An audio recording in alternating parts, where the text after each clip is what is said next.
tepah lawan putri. Oh, suarane yo yang suara serangan. Lho niki kula nek nyanyi kan sikil kula ingkupne dadi ora pati mboten pati ngabar. Nek kula krokne dipun dhewe melih suarane. Oh ngono. Sikilku kan nek muni mingkup. Dadi suarane sapik. Nek sikilku megagah dhewe meneh. Ngopo? Sinebut po lawan putri. Kowe apik meneh yen ngempit tua. Apa kuwi? Ngempet apa kuwi, Bang? Oh, ngempit tuwae ra mudeng. malah feedback lho. Mik. Ya. Srihune ngemas tiko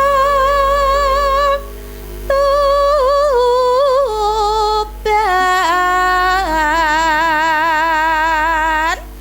Wilujeng dalu Mas Alek iki, Mas Alek. Mas Alek. Iki Mas Alek mirsani ket mau nunggoni kowe. Oh nggih. Kok dengare ramayang? Ya Mbak napa kalih Kang Putra? Kalih. Wah, iblis tenan ta kae. Loh, mau anake nonton kok iblis iki. Wis men, aku iki lenthong iki. Wah, tak incem kowe. Aja mulih sik, Gung. Gecek kowe bar iki. Yo, tutuke. Putra Kanjeng Sira lawe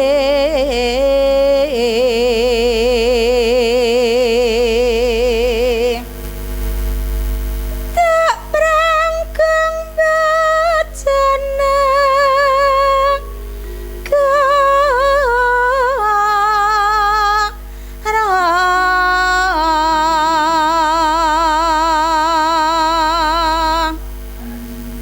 bebila wirat maya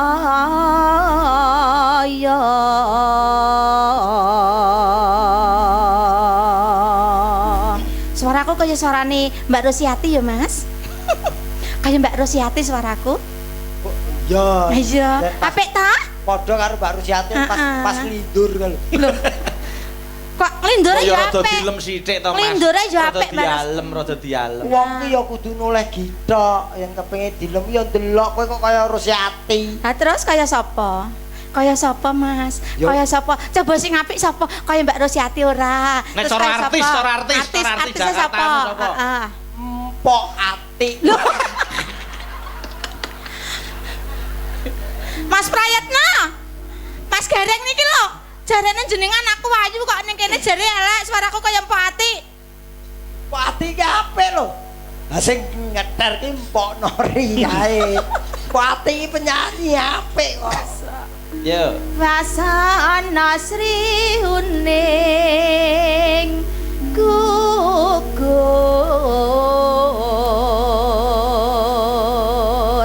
Anu dadi mustikaning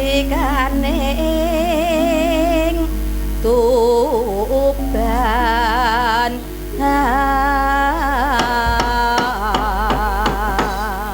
Yo. Dibeksani gaya tayub sing beksa Dik Ipan. Abang iki penyang Ayo, Le. khusus iki. Pundutane Mas Prayitna yo, Le. Maka. Yo Mbak Erna. Sriyane mustika tunggal lakon tresna lan sakaya pati marang Raden Wiratmaya kapos prasetya anak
Irama dangdut.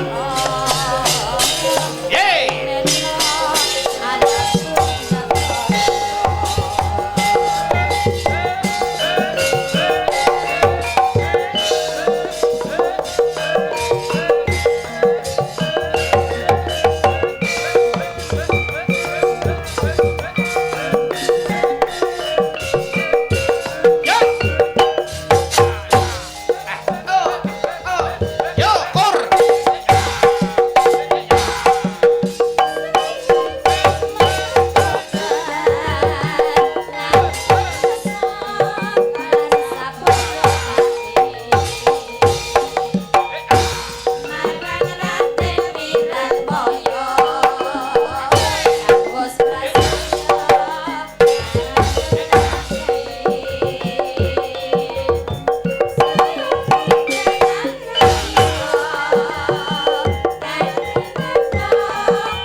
Semangat le joget. Jan semangat tunggih niki nggih.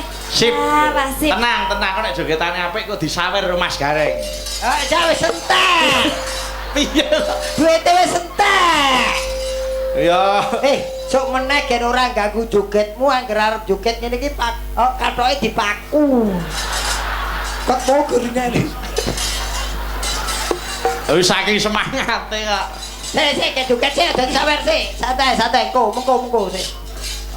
Wis ayo. Yo, Jiro lu ya.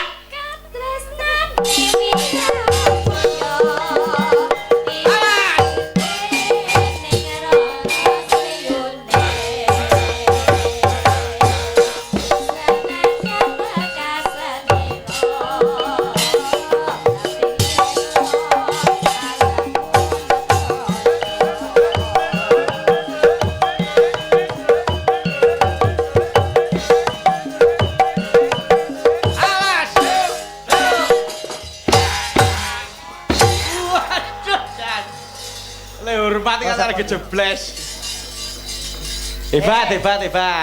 Diparingi bano kulit. Ya, nggo tuku es ya, Le. Tak pikir-pikir bareng tak mat-matke kaya anake tukang sopir sonmu ya. Kaya anake Dodo ya. Wah, jan polahe. Kowe iki pola ngene iki semangat dikendangi Mas Wahyo apa nyawang sing nyanyi? Sopo sing ngendang? Sing ngendang asmane sapa? Mas Wahyo.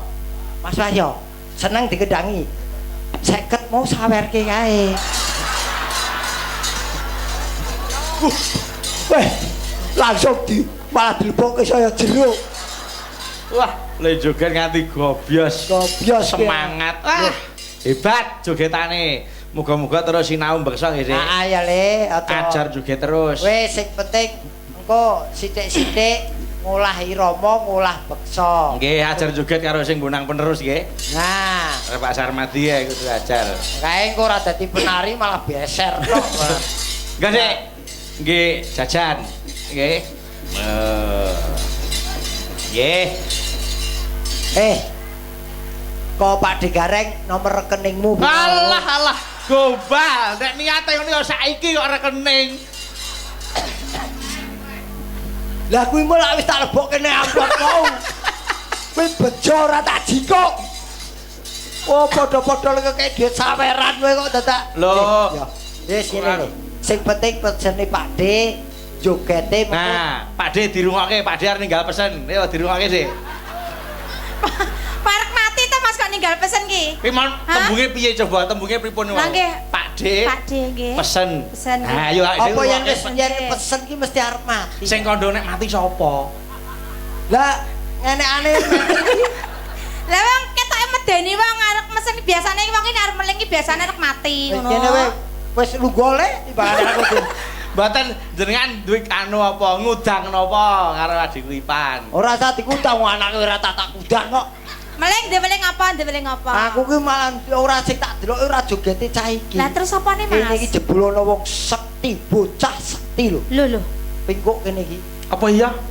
Mau Napa nggih? helikopter munggah wis digondeli ora sida munggah-munggah ngedelok kae. Kae sekti lho bocah kae. Telek. Tak kira tane ngopo. Wah, ning tenan, sekti tenan. Nggih ta? Yakin sekti. Niku. Sekti ning kupinge bosok. Makasih nggih, Dik. Masih ya, Le. Nah, sesuk Apa? tuku buku. Duite nggo tuku buku ya. Aja nggo cukur terus. Rambute mbobros. Ya wis, matur nuwun ya. Mbak Erlina, matur nuwun. Sak lenggah. Gentos, Mbak Lis. Yo, nyuwun berkahe. Moga Mbak jumeneng wonten kiring kotak. Ki engko nek munggah tangan digoceki neh, lak ngono tangane digoceki digandeng neh, engko lak ngono nek munggah. Ayo, ki jaluk. Aku yen sing jaluk Nduk, iki pragila pamit ta, Nduk. Aku kan sing jaluki cangenekan gelem yen sing jaluk ngonoan iki kok. Karo dene ora butuh aku. Hah? Ora butuh. Ayo alhamdulillah. Aku ki Kaya semengit. lho iki aku rung mara ki tangane semara sik. Wala Mbak Lis, wong tangan mambu telake kok mbok gogocekan. Wong Pripun to, Mbak? Opo kede aku. Aja sia-sia to, Mbak. Iya ta? Ngono-ngono ya ndi nyawa lho. Lah tambine kembar, wonge ya Malah kembar. ketoke ngelem ning nyelekit iki.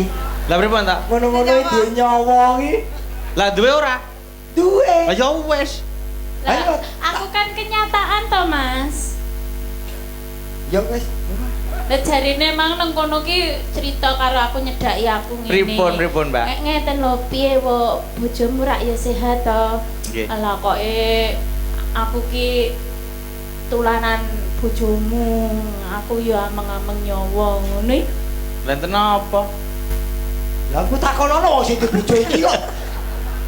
Ora ngono lho Mbak Lis, sampean kuwi omong karo wong kaya ngono kok dadak mbok pepet-pepetne, dadak mbok pepet-pepetne ngene-ngene ngono ki ben apa jajal. Oh ndek mau tak kenek-kenek nerubas gak Lho ngono. ya beda kene sik ana gerjele kowe iki lurus e. Lah aku mratekne lan nyedaki aku mau ngene lho. Beda. Mbak Lis ki bengi ki arep pamer swara. Ngaten. Ini rong dina rong bengi Mbak Lis. Oh nggih ta? Wah hebat nggih. Kalau wingi. Taruh belum dipasang wis nembang kok Mbak Lis kok. Ora lho, kok nembang to Mas wong aku wang pasang selambu lho. Iya. Niki wonten ing ngersakaken memanik. Oh nggih. Saking anu Bapak Suprayitna ngersakaken memanik. Ingkang mengko gati nggih Mas Bayu. Nggih. Alhamdulillah Bapak Suprayitna ki jan berbudi bawa laksana lho kan. Oh saestu tur dadake ngewoh. Tamu ki ndlitir gek sakmene penonton sing dalu niki jan ra umum. Sing Mbak Lis ana tamu kok ngligir iki bentuke piye no? Delitir Mbak Yu, delitir ki tegese ora pedot-pedot. Kaya mau ini ana tamu kok ngligir ngene kaya Piye Mas? Apa ngligir? Bosoku mang apa salah to Mas? Apa ngligir? Kuwi sing ora kompak ki ora kupinge kok. Tapi ya. Tenene wis ora kompak. Siapa? Siapa sing ngene gak kompak? Aku wong sing tak dembek aku lho. Ya tak ora aku ta. Ora lah aku normal kok kaya. Kowe iki kompak nih yo rada ora ganep. Lho. Kentir. Padha ning kene iki ra ganep kabeh. Ning sing baku lagu niki tak aturke adikku lanang. Siapa Mas? Ifek Gunawan. Wih, iya. Malah Ipeng. Ifeng. Tukang Nggih. jemput sinden niku. Wah, tenan nggih. Nggih, makasih aku mau ya dipapak. Ning ndi ning sor terap kene le papak. Ora methuk nek Ipeng aku. Monggo memanik. Yo, monggo Mbak, buka celuk dipun langgamaken rumiyin. ngaten. Mangke nembe dirama seger. Mas Gareng, Nun, beksa. Golek sapa? iki mau Wis, adikku lanang wis ane kanton panjenengan. Mas Gareng sing beksa tayub. Jodone Mbak Entri. Mbak Lis sing nembang. Piye panggah aku to? Panggah aku to pasangane? ora iki malah adikku lanang gak kowe sing guget. Sampe ta? putrane Mas Alek. Blendong ta? Lendong. Oh. Karo joget ta, Dong? Oh, Sayupan karo. sae niku Mas. Joget ta, Dong? Ayo, ketokno bapakmu jalan kowe kudu iso joget kene. Keremonge sae niku Mas. Pe, ngono Iya, Mas, piye? Sing gila karo kowe iki ora aku tok. Kuwi barang yo gila karo kowe iki. Loh, masa? Kok joget karo kowe kiri-kiri. Le, kok jare joget karo aku gila ta, Le? Oh. Piye lho, plentong lho iso muni gila wong Pak Era gila lho. Oh, alah Oh, durung balik ngerti. ya. Plentong durung ngerti lho, Le. Kowe iki dhisik asline ora anak Yatmi lho, Le. Kowe dhisik anakku sing ketokne ya aku. Lah kowe kok gila karo aku pakmu lho cek ndemeni aku metu kowe. Alah. Oh, alah, ger. Wes, biar usul apa kuwi? Apa, Mas? Arek ngomong apa kowe, he? Kabeh kok mbok jukemi. Tegese Mas, demen iki nek cara kene ra saru. Demen iki seneng. Mas Gareng. Nyenengi nek cara ngene dhewe niku Mas nyenengi. Gareng, mpun kuwatir jenengan kan bagian keri dhewe to, bagian akeh dhewe Mas. Lah aku ketiku yang terus karo iki keri dhewe iki metu anake tanpa ndas piye? Ya ora apa-apa, apik ta diganti ndas kacang ijo. Alah, Cilik. Cuk piteke mati lho. Yo, monggo. Langsung nggih. Langsung. Langsung. Yo, beksani. Yuk. Wong sliramu kang dadi mani ingkang Mbak Entri, yo. Mas Gareng. pinjarano kang katon nyelelo Inyo tansah eling rasaku tansah sumanding rina wengi aku tansah ngenteni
Matur nuwun. Matur sembah nuwun. Nggih.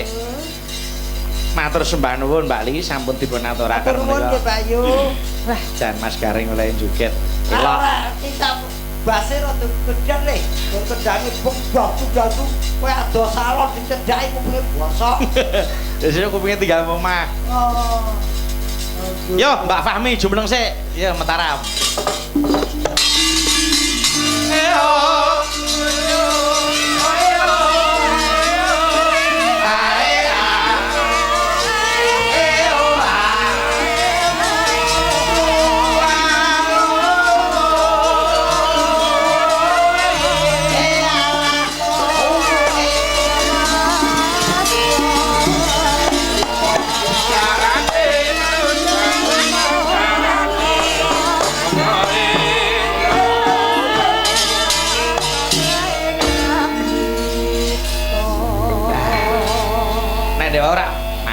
Mano nek cara buah Mbak Fahmi niku buah apa? iki kita anggur anggur Amerika Anggur Amerika. sing ijo wernane Nggih. pangan mak ketus mak sin Waduh. Nek Mbak Erlina niki. kuwi buah apel Amerika Waduh, apel Amerika. pangan masin sin Nggih. Nek doncek ora ndang dipangan ya besem nek Busem mula ya tak ditekke. Nggih. Nek Esti, nek cara buat. Esti kuwi molen. Kok molen? Buah kok molen. Melon. Lah melon ki tuku wong iki dikeki to. Ya wis ngerti melon iki nyeger. Sawar dirungokke seger ngawak. Niku melon. Mbak Darsini. Mbak Darsini iki salak. Weh, salak. Salak pondok. Weh, salak pondok. Pondok kuwi tegese jobone kasar. Ceri-ceri. Ceri-ceri ning jerone alus, legi masin. Ning ati-ati aja dijarak luput-luput becane meletak kenose lho. Tadi aja dijarak. Kuwi wong ora tau. Yang halus ning nek wis metu galake wis. Kuwi berbahaya. Nggih. Niku nek Mbak Darsini. Darsini. Mbak Ros. Mbak Rus kuwi semangka. Weh, semangka sing tanpa tipene biji. kaya Esti padha sing tanpa biji. Tur sing gold emas nika. Gold emas bentuke kotak. Nggih, Semangka ana sing bentuke kotak. Leres. Nek Mbak Lis. Mbak apa? Pir. Weh, pir. Pir. Waduh ngomong pir ngantek mendelik. Ah mergo urung tau mangan aku kok. Pir. Nggih. Terus nek Mbak Entri. Apa aku? Ayo kandaknya apa, Mas? Dan di Pepe, aku buah apa, Mas? Pace. Loh. Satu. Kok pace lho. Kancane apa apik buah pir, buah anggurnya apa aku kok pace? Hah? Lah ki rumangsamu pace iki elek. Elek ambune Pace iki saiki wis dikelola, dikemas, dilebokke kapsul dadi obat herbal. Ning Bisa ambune obat diabetes. ambune lah ora enak, Mas. Loh, khusus kowe. Loh. Lah kok iso khusus aku? Lah mbok buah liyane. Ya wis ngene, yen cara nggonku jenenge buah mundu. Mundu wi gak ya sing rupane kuning. Lho nyenengke to. Ayu. Ayu nyenengke. Disawake ketok Pangan nyeger. Ya nyeger. Dipangan. Pangan tek loro senep murus keburu. Buah sing apik, buah ki sing apik. Aku ki cara buahno buah manggis. Buah manggis. Aku iki buah disawang ketoke ireng, tapi nek dibuka njerone putih, dipangan rasane legi, pengen jajal kok. Kaya cilaka dibuka coklat kabeh. Ora manggis kok, manggis ki jerone apik. Apik piye manggis iki dibuka ana sing jerone coklat uler tok. Lho, lah aku lak sing wis kedaluwarsa. Lah ya kuwi kowe. Lho, aku meneh. Kowe manggis sortiran ya lho. Kok banget banget temen lamun Wis apik-apik. Mas. Apik-apik pace buah Oh, yang iya. bermanfaat untuk Pace. kesehatan. Kanggo tombo. Ah. Iki mangga-mangga iki badhe ngersaken buah pace mangga menika buah pace.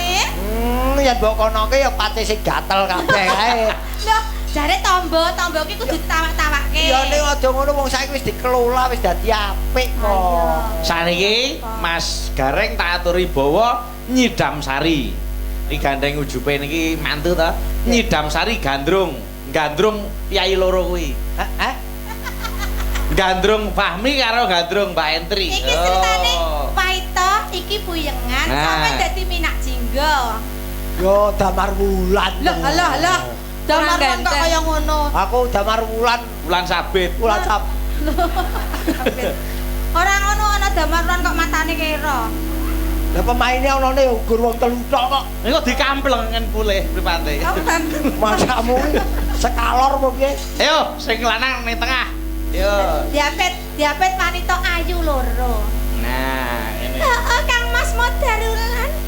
Damar Wulan kok Modar Wulan. Damar Wulan Mbak Yu. Oh, diganti. Damar Wulan. Nek iki ora Damar Wulan, Lah piye? ya Modarulan kuwi mau sing patut. Ya. Aja kaya ngono to. Kilo aku. Duh wong ayu. Wong ayu kuwi kene kilo aku.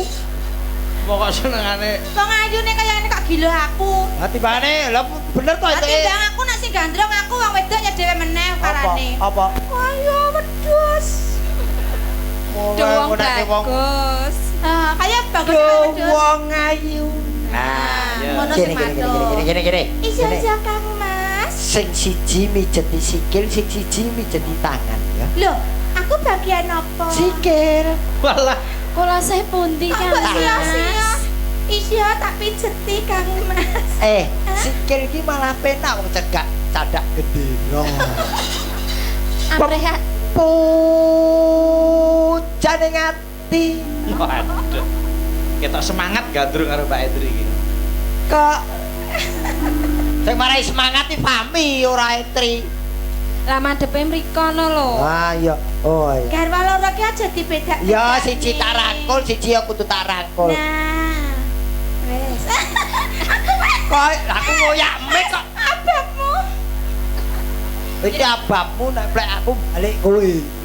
Kaya ngene wong nandang asmara. Kang Mas Damar Wulan. Apa janji? Yayi kok jadi. Yayi. Yayi, Panjenengan tresno kalian kula Kang Mas. jane ora. Loh. Piye to?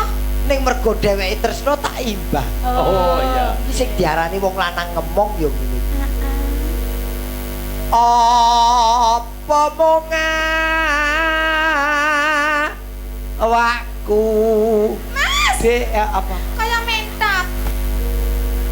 kowe kudune seneng lho delok ento wedhus kae yen roman lah ya sing ditokke bokonge Lah ning ndak mbok igul-igule ngono kuwi. Lah nek aku sing igul-igulke ana gunane terus sampean terus mbok igul-igule mbok deterono gunane apa jajal. Lah nek ngomong aku lah ana gunane. Lho, ane Kang Mas, lah nek Kang Mas. Terus gunane apa kuwi Mbak Yu? Isa disambang. kok bayangke Apa? Iya, Mas. dah ruwete kaya ngono wong wedok kaya ngono apa monga awakku Yo, Fahmi gandeng tangan kene. Mbak Edri gandeng ning kono. Gandeng yo Kang Mas. Yo. Kok kaya ngono strakune? malah wong lanang bojone loro stroke. Yo. Aduh dewa Jawata Gung welah sono mringwa mami Kok dibelasi ki ngopo to Kang Mas? sapa buka-buka so kapan katekan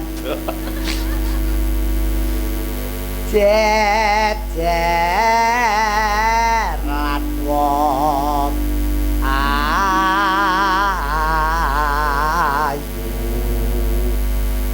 Nah, ngono dilem wong ayu.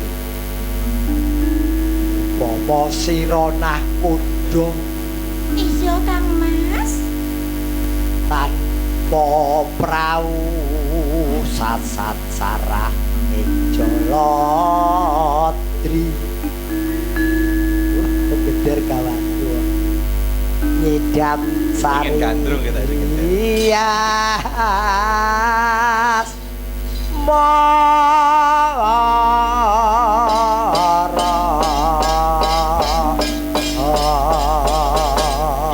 Manggame Mbak Fahmi. Kendangan cara Tulungagung Gonggomina. Beksani Mas Gareng. Ayo. Lah iki nggo apa iki? Yo karo Mbak Indri. Aku ya melu kok ya. Pokoke wong loro terus Wong loro ora melu. kena pisah kuwi. Gonggomina Tulungagung. Awake dhewe iki sehidup semati ya, Mas. Oh, ora hidup tok kowe mati-mati dhewe. Tegese iki nyambut gawe bebarengan ngono. Ah, ora hidup semati ya bareng ngono wae kok. Hidup Ya, semati. Ya wis bareng. Lah kowe mati bareng sing bacai sapa? Oh iya ya, ora kena ya. Yo. Apa masliramu sekarang melatih aku ku banyi damsari apa masliramu maragi awang bagus aku kan bakal liwati Oh. sinek sing liwati sempurna janji para setia ning ati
Matur sembah nuwun Mbak Fahmi. Nggih. Matur nuwun Mas Gareng, Nggih, Mbak Mas. Entri, sawetawis atur panglipur. Ngasur rumiyin. Mangke dipun lajengaken panggenan Patek Sanga sing umbir Leres. jagate.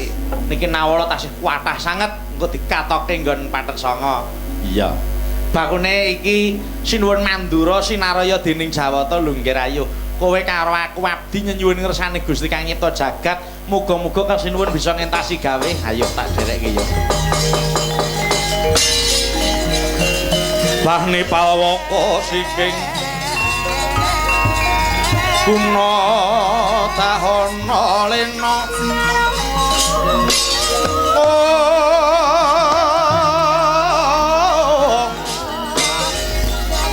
cotha trining rana wedon malakni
dumawur mangawur-awur-wurahan tengaraning ajurit gong maguru gongso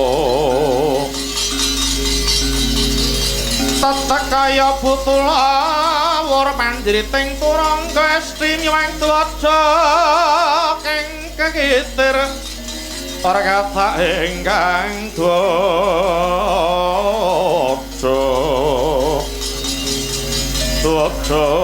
lalayu sabit ing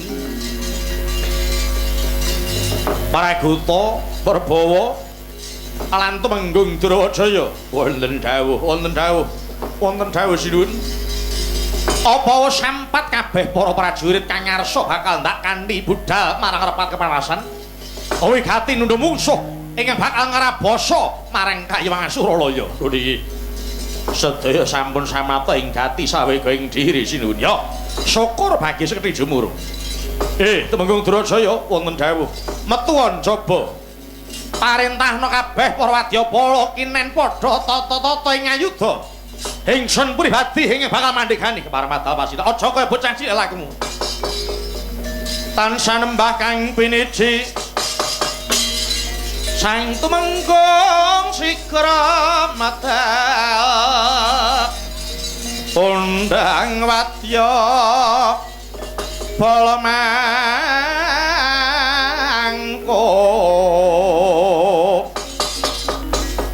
urmahap kang para wadya hanampi dawuhira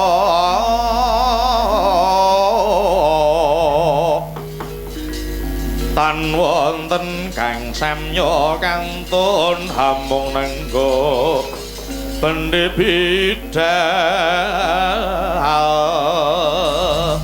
sampat sangya para prajurit bidaling para wadyabala yen cinandra kaya tuwa buruh kang ngarsa mikat manuk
Kadi karunaning kaswase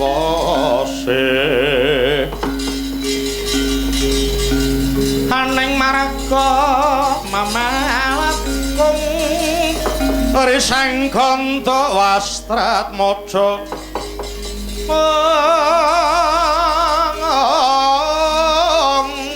lang lalu hangulati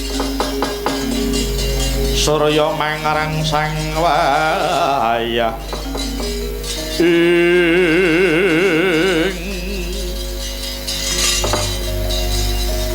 durung adoh nggonku lumaku saka Mandura pengangkah bakal lumawat marang repet kepanasan ngundurake satru bebuyutan ana marga aku papak Yayi Werkudara iki Baladewa kakangku iya. Basaku katur. Yo wis tak tampa Yayi. Kula sarimbit karo Kakang Anoman lan Setyaki. Inggih, bekti kula sinuwun. Yo wis tak tampa. Sungkem kula Koko Prabu. Wis tak tampa Yayi.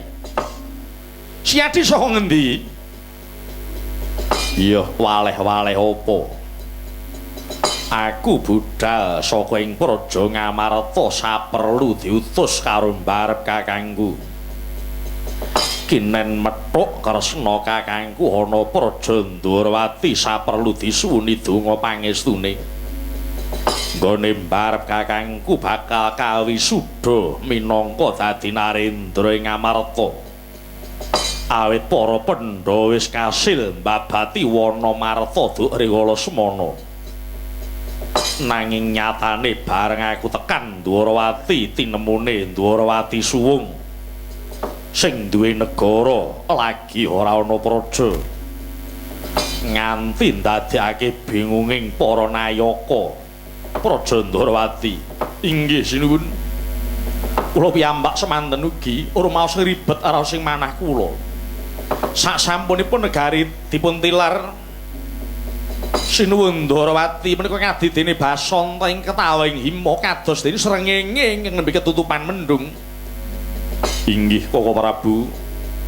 Pramila puteking manah kula lajeng kula sarembak kalian Kakang Mas Bratasena ngupati dhateng negari Mandura sinten mangertos Kakang Prabu Ndarawati mapan wonten negari Mandura. Yai Bratasena, Baladewa kakangku apa? Semono uga pun Kakang Yodi, aku uga mrihatinake marang murcaning kadangku Yai Kresna ingkang tanpa beboyan. Malah wis ana niat saka pun Kakang yen to nganti sesuk-esuk plethek ing srengenge Yayi Narayana durung bali. Pun Kakang pribadi sing bakal ngupadi di. Durung nganti pun Kakang budal saka Mandura kedadak Praja Mandura ana praptaning dewa ingkang tumurun ya ki Pukulun Bathara Narada. Pukulun Narada paring dawuh yen to wektu dina iki Kayuwangan Suralaya kepanduk gara-gara kayangan geger saka moganing Ratu Garba Pitu Prabu Kresna Kuntara. Prabu Kresna Kuntara sing wis kongkonan patihe sekloron patih Denda Bau lan patih Denda Sesara. Kinen nglamar Bathari Pertiwi, mongko wektu iki Bathari Pertiwi wis kagarwa Pukulun Bathara Wisnu. Malah wis ana pasulayan ing antarane para dewa lan wadya Garba Pitu. Teman para dewa manut pangendikane Pulunrada kaseser ing ayuda. Mula di nggonku bakal ngupadi Yai Prabu Kresna tak wurungke pun Kakang wektu dina iki bakal magut ing ayuda. Ngenteng-enteng jejibane Pukulun Bathara Guru, aku bakal nundung mungsuh. Yen pancen mengkono sing dadi niate Baladewa kakangku. Entuk ora entuk Bratasena bakal melu Baladewa kakangku nundung mungsuh. Mbok menawa iki kanggo ancer-ancer saka Yang Abiyasa sing wis paring dawuh bakal timbul Ratu Ndarawati yen to sirep dahuru ingkang nempuh marang Kayangan Suralaya. Nyatane iki ora adoh saka pangandikane Hyang Abiyasa. Mula wektu dina iki aku entuk ora entuk melu Baladewa kakangku wigati nundung mungsuh.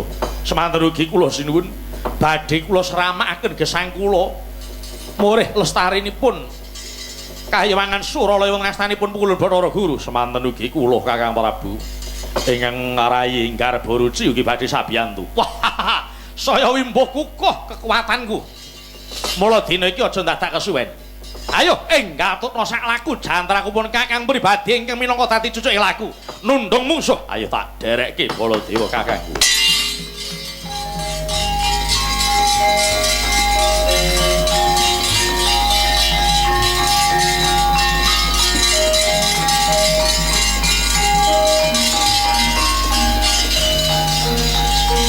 Mangka anggra seru sumbar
Ikra kang bala tumingal acampo samya medali lir dadhet wileting ganda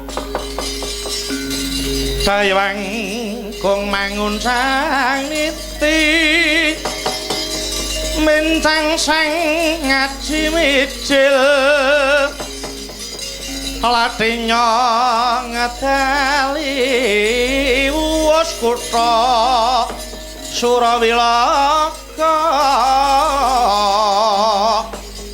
kaya buta singa wragil pasti jangga dendanya mengambak kaya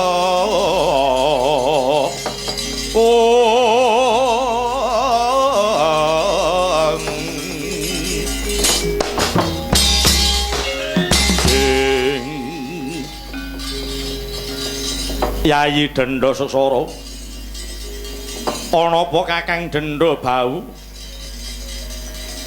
lega rasaning atiku nggonku wis bisa ngasorake marang kridaning para dewa nyatane para dewa kaseser nggulung andha rante menepake lawang sela metangkep tegese para dewa wis ora ana kang bisa mapaki marang kasudibyane aku lawan Si Hadi. Tur dasare aku karo Si Hadi ki nadyanto mati kaping 7 sedina. Nanging waton aku kelawan Si Hadi isih sahiyek saeka kapti mokal awake dhewe bisa mati. Yo Kakang malah semono wis dadi sumpahku aku ora bakal bali marang Praja Garba Pitu yen durung kasil mboyong Bathari Pertiwi. Mongko iki Pukulun Narada wis paring dawuh. Yen to dina iki bakal aweh pawangsulan entuk lan orane Bathari Pertiwi. Tak boyong marang Praja Garba Pitu. Mula disaranta saka sawetara. Yen nganti durung ana pawangsulan saka dewa, aja dadak wedi kangelan di. Hayo enggal ngrangsang pangwaksa Suralaya. Aku kepengin bakal sapa temon pribadi kelawan Pukulun Bathara Guru. Diserantekke Kang. Bumi gonjang ganjing. Langit kalap-kalap katon. Lerekin sanging sang maweh gandrung. Oh, oh.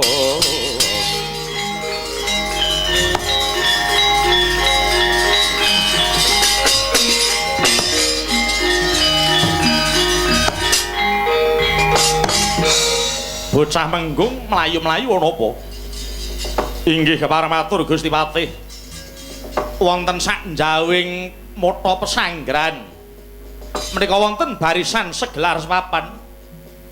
Pawarta ingkang kula tampi menika minangka dados jagoning para dewa. Kinen ngundurake dhateng Paduka Sawadyabala. Waduh jajalanat.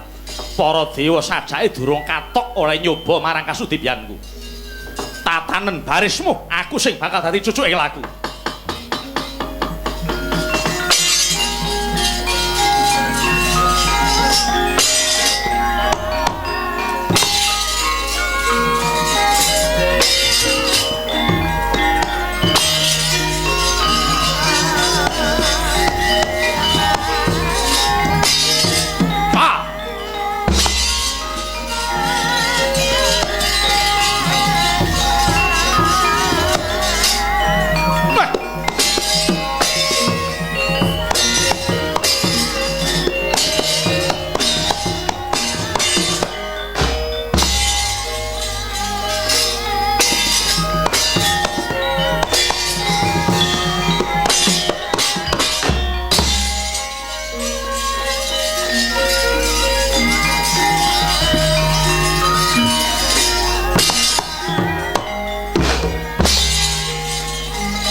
ana dongeng enthek-enthek si penunggu paten ana penunggul apa dosane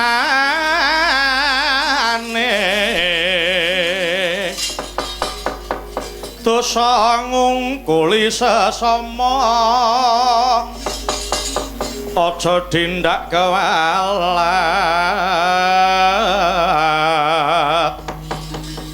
lah iya bener kandamu lali sumber ketiwasan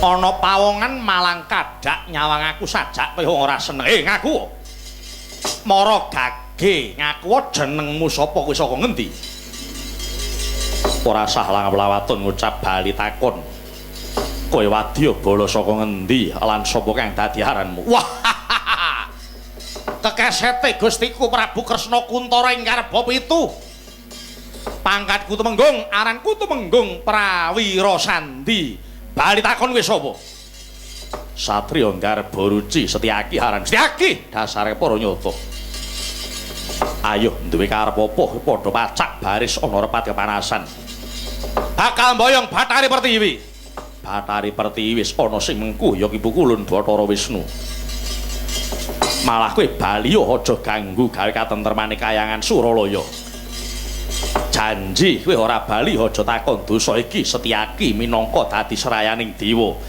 kinen balekake dapurmu sak wadyabala wah sugih kentel Pandhawane arep nyoba karo aku yen pancen serep nyawamu mara gage majiwa oglengno dadamu aku ora bakal mundur sejangkah yen pancen wis tok petung sing kanthi genep to timbang sing kanthi adil ayo tetoken kadigdayanmu Setyaki ora bakal mundur sangkah lena pangendanmu tebak dadamu hilang nyawamu aja takon dosa remet dadi klalaring epek-epek laras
Jega kowe.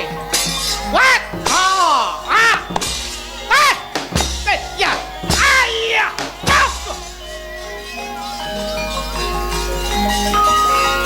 Wah. Oh, wah, hei, hot, mana? Oh.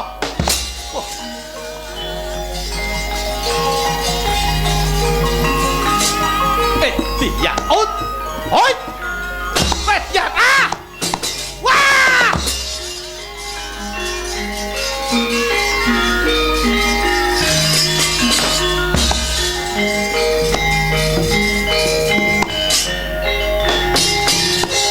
Parepe dhewe. Hot. Ya. Kowe. Wah, yo. Mati aku. Wah, yo. Iya, adian. Wah, yo. Weh. Ah! Wadian. Wah, yo.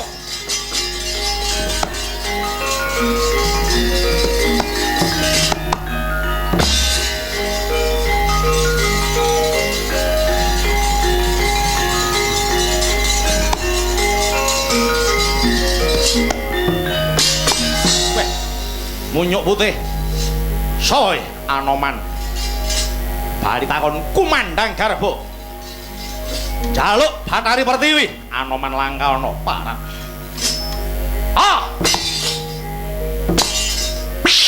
wedang ah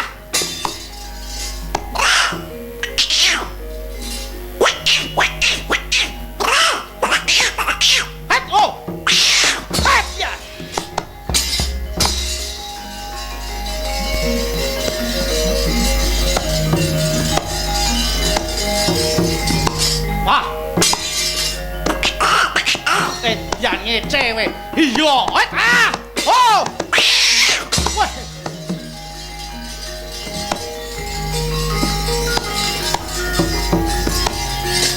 oh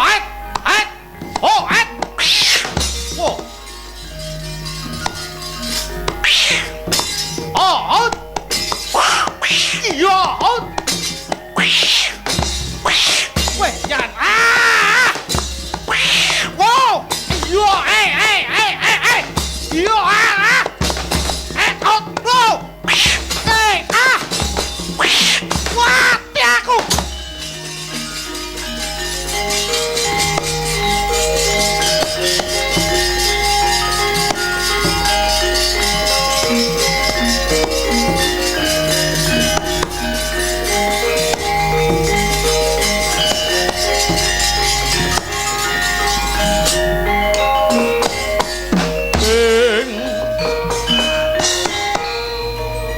mundur kabeh para wadyabala gulungen genderamu bongkok ana gamanmu aja ngaling-alingi Pandulu iki Patih Denda Bau sing bakal ngrampungi perkara iki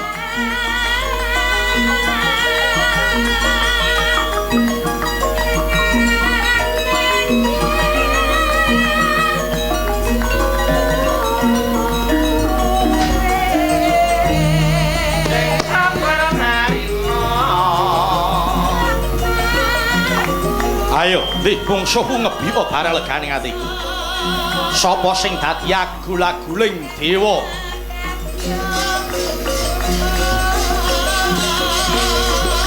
mara gage maju kene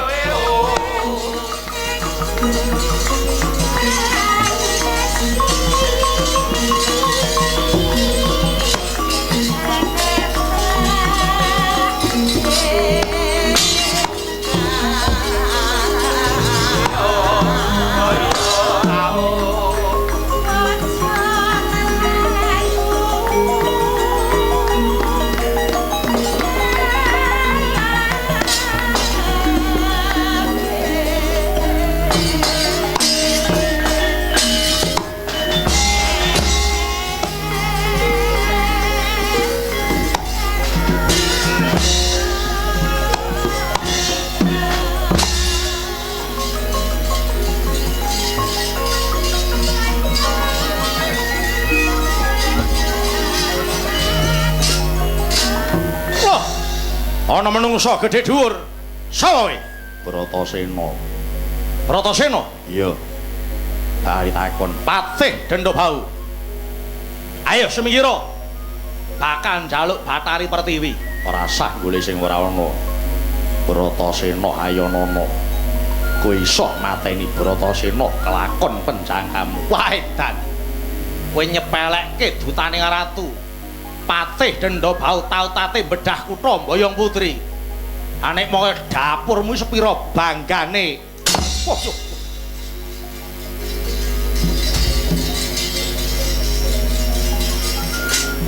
aduh yo, wah edan. Wah, parah. Manungsa ora tata nempiling. Ayo, ngantemo. Ah! Jalukamu iki parah. Hei! Wah yo, wah. Edan. Ha! Wah. Wong-wong apa iki? Wah. Wah, anteng bae iki. Wedyan. Wah yo. Wah. Wah yo. Dian. Ah! Wah yo. Weh. Hot. Wah. Wah yo. Wah. Wat. Ayah. Ay. Wah yo.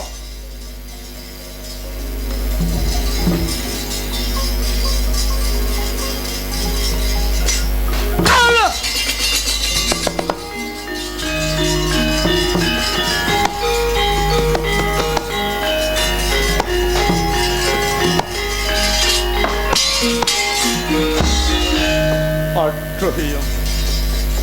Waduh, mati aku.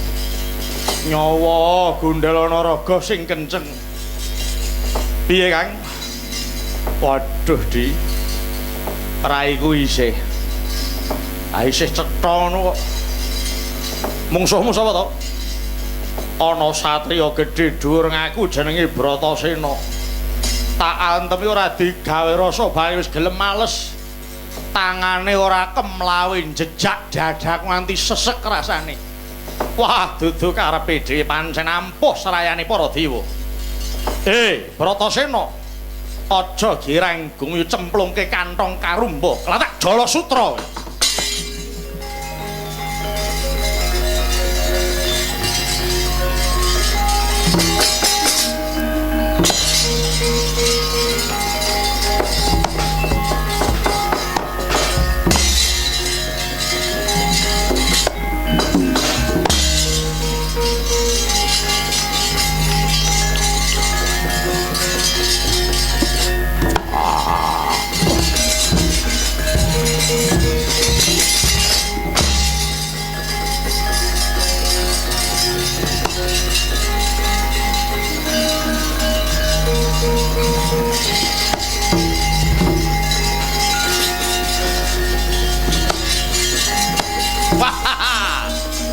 Cemplungke kantong karumput.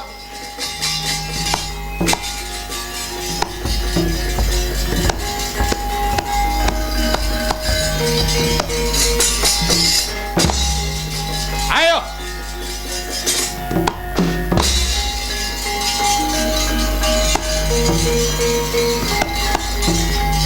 Wah.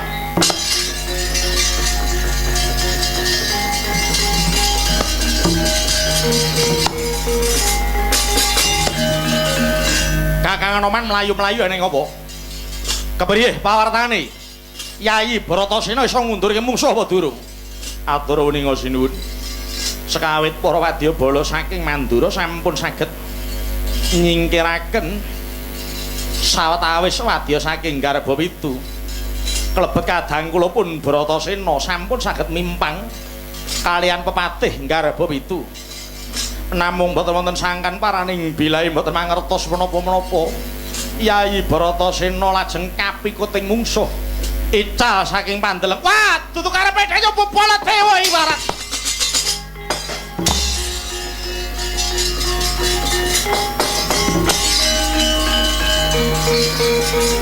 Wah, salah.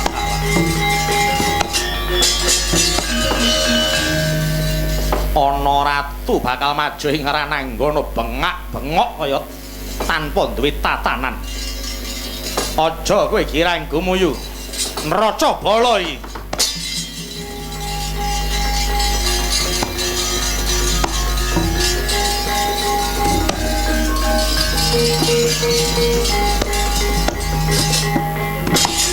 Hei!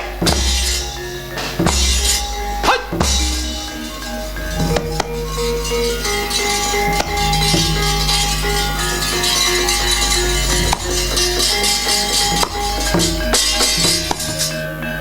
Apa itu? Bangsat. Sapa iki? Guang gaman tanpa pariwana iso. Pajele urip menungsoe.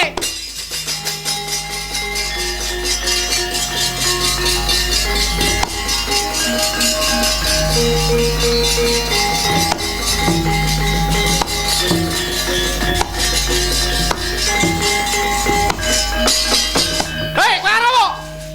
Kowe arep ngopo? Kowe arep guang gaman kowe. Iya, gua.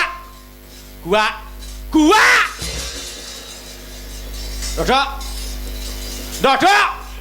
Sapa kowe? Sapa? Patih Denda Suksara. Wah, ngatasé patih ora duwe tatanan iki piye? Kowe ngerti apa ora tata carane wong perang yen guang gaman kudu piye? Ngerti apa ora? Kowe sapa? Lekno mripatmu gatekno gobokmu. Ora ndoro Prabu Baladewa, ana Yudha Karsana Karsana. Iki dadi serayane dewa. Ora sampe dadak nyumbari sing ora ono. Baladewa ya ono. Suminggira. Aku bakal boyo Bathari Pati. Kena boyo Bathari Pati.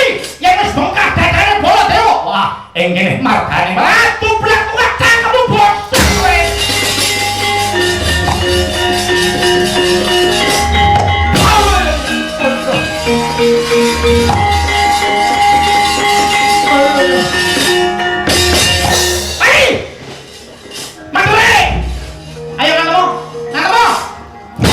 Kurang sama nyuruh lo. Ayo, kurang kamu bersatio. Ampian kaya yo, rebutan lo dengan mati. Orang-orang bolak teo di sering lu salomo. Ayo omor kene wih, kita lu. Bolak teo atas yang kemere. Kita atas lo weh. Orang lo siap lagi. Wong metura ya lo. Kita lu aku.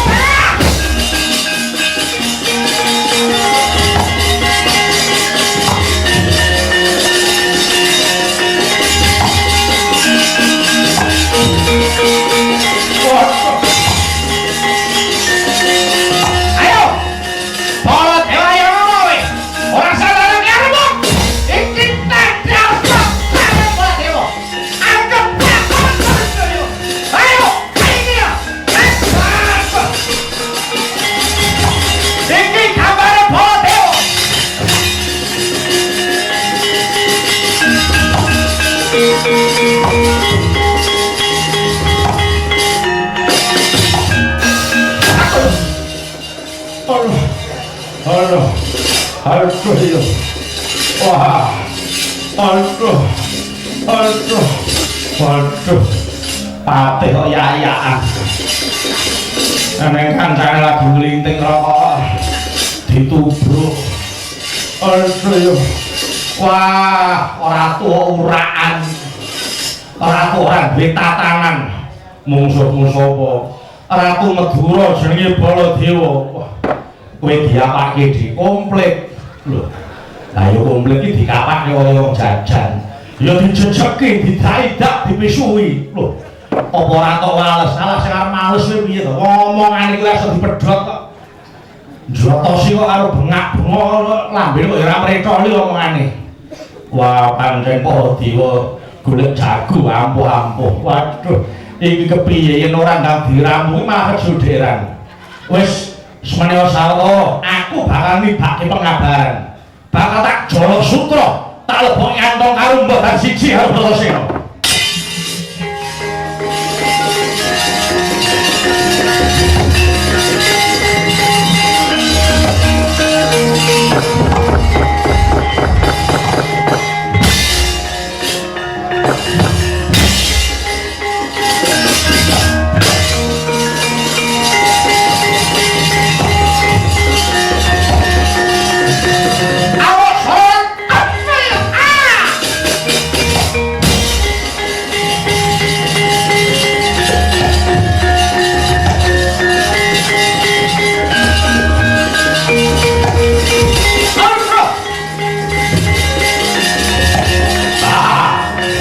leboke kantong kaumpuk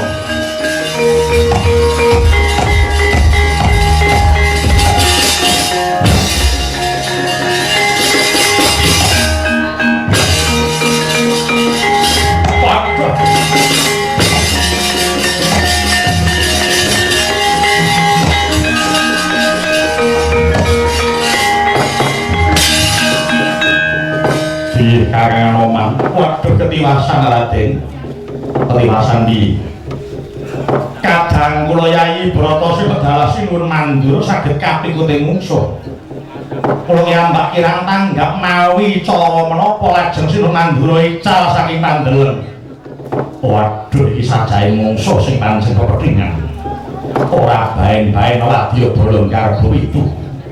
Tak kira pancen wis samapta sekabehe buktine. Para dewa kaseser Kakang Prabu Baladewa Kakang Mas Bratasena kabeh bisa kapikut yen awake dhewe sing maju malah sulung mlebu ngene banjur prayogane lampah kula badhe mater aji penggandhan ngupadi dhateng pundi papanipun Sinuwun Dwarawati menawi Paduka Raden Setyaki mangsa bara yen to ngono aku bakal bali ndisi marang Praja Ndrawati bakal ngolatake marang katentremaning Praja Ndrawati. Semonggo sewang-sewang, ayo tak derek Kakang Noman.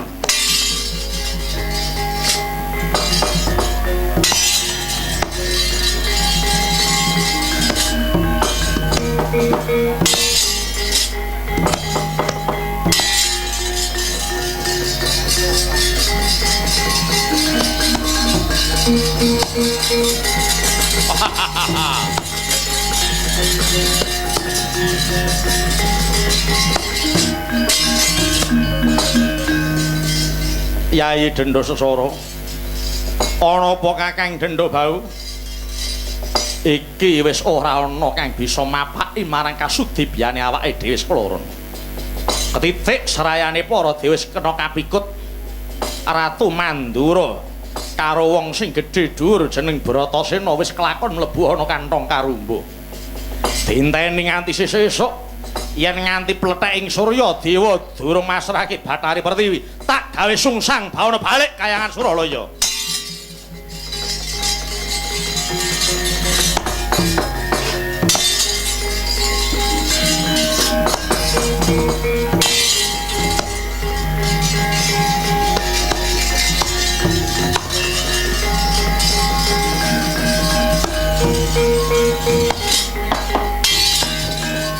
Wata kaya mangkono.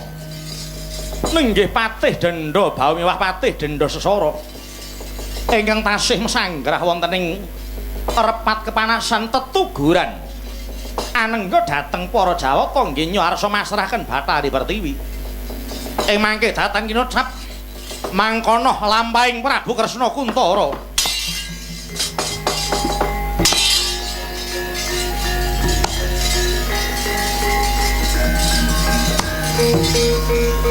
Wah.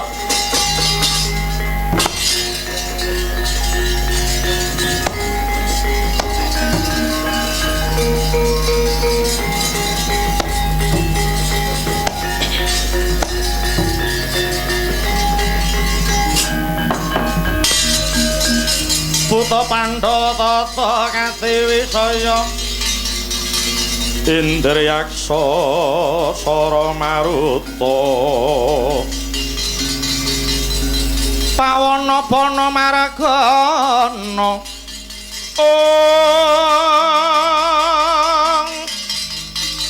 Samirana lan Warayang Pancabayu Pancabayu isian pagulingan 5